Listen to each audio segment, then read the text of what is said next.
And now, it's time for another Dice Tower review with Tom Vasel. Hey everybody, I'm Tom Vasel and welcome to the Dice Tower. And we try to do full reviews of as many games as we can, but sometimes we just have a conglomeration of reviews. And so I'm going to put a bunch together here. None of these games I'm talking about today gets the Dice Tower seal of excellence. Some of them are okay, some of them are just downright awful, but we're just going to go through them fairly quickly and see what we think of them. First we have Itchy Feet, the travel game. This is just abominably bad. This is literally, you draw cards, you're trying to collect 3 cards of a specific type, and of different types. You need your passport and this and that, and you just draw cards, and it's take that, and it's bad, and it's awful.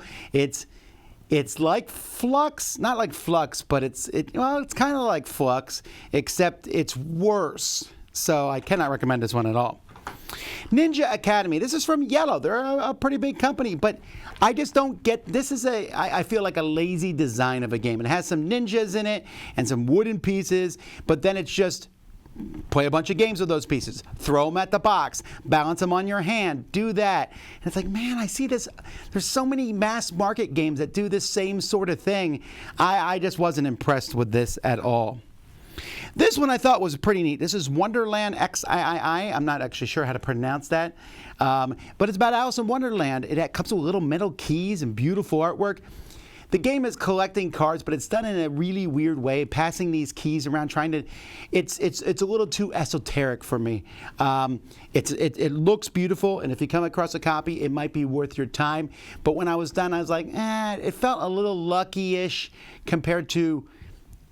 It just wasn't an easy game, I think, to grok. Then we have Jungle Run. This has beautifully designed cards, and the game itself is just awful. You are drawing cards and trying to collect cards to play them, to draw more cards. You're just trying to get points in this game. Some cards are worth points, and the points get more as they go down, but it's like a take that game, but it just felt like whoever designed this hasn't played many games before. It's beautiful graphic design, and that's where the good things stop. Caravan. Now, this is a blue-orange game, and I really normally like most blue-orange games. I think quite highly of them. This one here, though, is a trading game, and there's different cards worth values, and you're collecting them from a line, and it sounds all well and good, but there's too much stealing, and there's just way too much randomness for this to be a game I find interesting.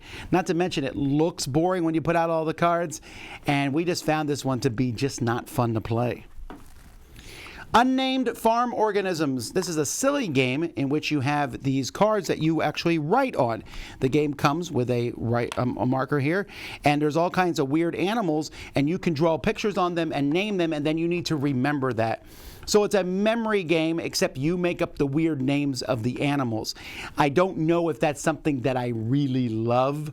It's okay, it's memory, but you make up the funny names, but I think some groups might find it enjoyable. Borderlands Tiny Tina's Robot Tea Party. This is based on one of the most popular games from the Borderlands franchise, Tiny Tina, a very loud, annoying teenager who goes around and blowing people up.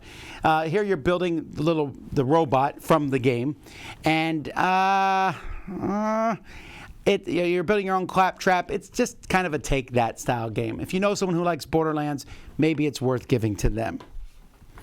This one saddens me because I really like the concept of this one, Bresk.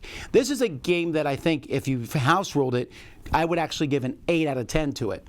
But in this game, you are going to take turns and you roll a die and it will give you a number, and it might say 0, 1, 2, 3, or Bresk. And if it's Bresk, you roll this letter die and it gives you a random letter. Otherwise, the number that you roll, that's the number of letters you say. Everyone has to write those letters in their grid, and you're trying to make words in your grid, like a little crossword puzzle. That concept is fantastic. Everyone's shouting out letters and filling them in. It's like tiny towns. Tiny towns with letters. The problem is that die is so random. If I get to say 3 letters, I'm going to help fill in my word. It doesn't help you all. And then you could literally roll a 0 in your turn and get to say no letters. That's awful.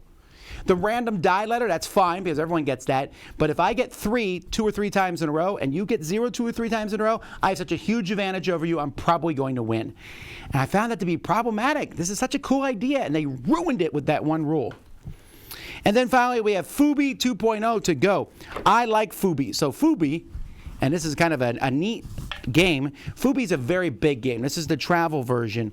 And in FuBi, you have this rubber band here, or it's a very strong band that goes around the outside.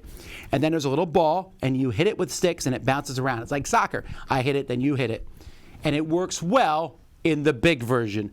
In the small version, it's constantly boom, boom, goal, or boom, boom, miss. It's just not as good in the small version. This is, sometimes smaller is not better, and this is one of those cases. So anyhow, those are some quick reviews for you. Not a big fan of many of these games. Maybe some of them you'll find interesting. But either way, until next time, I'm Tom Vasel, and you've been watching The Dice Tower.